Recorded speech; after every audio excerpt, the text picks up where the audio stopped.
नेते मंडळी नियम आणि कायदे कशा रीतीने धाब्यावर बसवतात याचं अगदी ताजं उदाहरण समोर आलेलं आहे। निवडणुकीमध्ये 10 ते 12 कोटी खर्च केल्याचा मोठा दावा अजित पवारांच्या राष्ट्रवादीचे आमदार प्रकाश सोळंके यांनी केला, तर निवडणुकीत खर्चाची मर्यादा 40 लाख रुपये असते।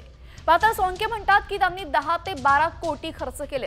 असं असलं तरीही सोळंके यांनी प्रतिज्ञापत्रात 23.31 लाख इतकाच खर्च दाखवलाय।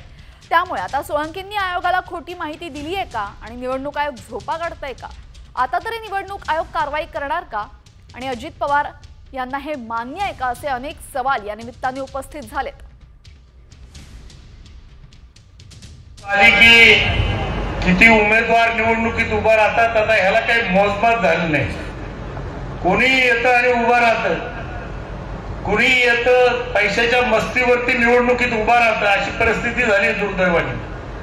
मागच्या निवडणुकीत एका उमेदवाराने 45 कोटी रुपये खर्च केले असं ऐकिवात आहे। म्हणजे लोक बोलतात ते मी सांगतोय, मला काय माहित नाही किती पैसे केले। एकाने 35 कोटी केले असं ऐकिवात आहे।